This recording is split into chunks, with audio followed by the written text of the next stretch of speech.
안녕하세요. 주택 임차 차입금 원리금 상환액 그리고 주택마련저축공제의 월세액 세액 공제에 대해서 5분 특강을 진행할 현백세무기사무소의 이현희 세무사입니다. 자, 주택 임차 차입금 원리금 상환액, 이거는 장기주택 저당 차입금과 다르죠. 얘는 쉽게 말씀을 드리면 전세자금에 대해서 대출을 한 경우 그 원금과 이자 상환액에 대해서 공제를 해주겠다는 세제 혜택이에요. 자, 일단 그 기본 요건부터 볼게요. 과세기간 종료일 현재 무주택 세대주예요. 제가 여기서 키포인트는 빨간색 체크를 해줬습니다. 세대예요, 세대. 중요한 거는.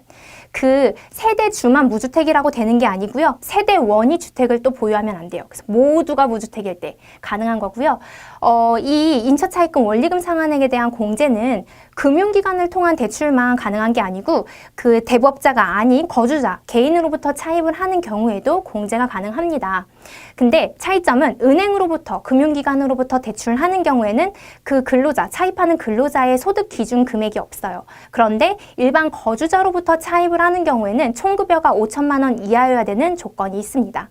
그리고 국민주택 규모의 주거용 오피스텔도 또한 공제가 가능합니다. 자, 세대원도 가능하냐? 세대원도 가능해요. 세대주가 주택 관련된 공제를 받지 않고 요건을 갖춘 경우에는 세대원도 공제가 가능하고요. 중요한 또 요건 중에 하나가 대출 기간에서 임대인의 계좌로 그 전세 자금이 바로 입금이 돼야 됩니다. 그래서 그 계좌에 남아 있어야 되고요. 공제를 받다가 주택을 취득한 경우에요. 굉장히 해피한 일이지만 근데 그 앞에 그 주택 임차 차입금 원리금 상환액에 대해서는 공제가 안 됩니다. 왜냐하면 아까 말씀드린 첫 번째 조건 있죠? 과세기간 종료일 현재 무주택이어야 되는데 주택을 취득했잖아요. 그래서 이때는 공제가 안 되고요. 기본적으로 외국인의 경우에는 주택 관련된 공제는 안 된다고 보셔야 돼요. 왜냐하면 그 외국인의 경우에는 세대주나 세대원으로 그 주민등록에 전입이 불가능하기 때문이에요.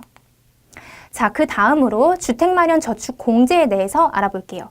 얘도 요건에 약간 특이한 게 있는데요. 과세연도 종료일 현재 세대주 요건은 동일한데 세대 기준으로 해서 당해 연도에 계속 내내 1년 내내예요. 무주택 상태여야 됩니다. 약간 근데 특이한 걸로는 2009년 12월 31일 이전에 가입을 한 경우에는 그 청약저축의 경우에는 취득 당시의 기준시가가 3억 이하인 1주택은 가능해요. 그리고 이 주택마련저축 공제를 받기 위해서는 은행에 무주택 확인서를 다음해 2월 말까지 제출을 해주셔야 됩니다. 그리고 중도 해지를 하는 경우에는 이 주택마련저축 공제가 안 돼요. 근데 주택 당첨으로 인해서 해지가 된 경우에는 공제가 되고요. 그 다음에 5년 이내 이미 해지를 하거나 그다음에 국민주택 규모를 초과해서 당첨이 되는 경우에는 그 납입금액 누계액의 6%에 해당하는 해지 추징 세액이 있습니다. 자, 마지막으로 월세액 세액 공제에 대해서 알아볼게요. 월세액 세액 공제는 과세연도 종료일 현재 무주택 세대여야 되고요. 그 세대주여야 되지만 세대원도 요건을 충족하는 경우에는 가능해요. 주거용 오피스텔이나 고시원까지도 가능한데 근린생활시설은 안 됩니다. 그리고 가장 중요한 요건은 4번이에요. 4번은 뭐냐면 공제를 받는 근로자가 그 주소지에 전입신고가 되어 있어야 돼요. 주민등록 전입신고. 그래서 가장 빈번하게 발생하는 사례가 어떤 거냐면, 부모님이 딸이 이제 딴 데에 자취를 하게 돼요. 그래서 부모님이 월세를 대신 내줘요. 부모님은 물론 본인 집에 사시니까 여기에 전입신고가 되어 있지 않습니다. 이런 경우에는 부모님이 전입신고가 안 되어 있기 때문에 당연히 부모님한테서 월세액 세액 공제는 안 되는 거고요. 이 딸한테는 되느냐?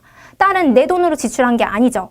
기본 전제는 연말정산이나 이런 소득공제 기본 전제는 내가 지출을 했었어야 돼요. 근데 부모님이 대신 지출해줬기 때문에 딸 또한 그 월세액 세액 공제를 받을 수가 없습니다. 자, 숨가쁘게 왔는데요. 오늘은 그 주택 임차 차입금 원리금 상환액 공제와 그 다음에 주택 청약에 대한 공제, 그 다음에 월세액 세액 공제에 대해서 알아보았습니다. 수고 많으셨습니다.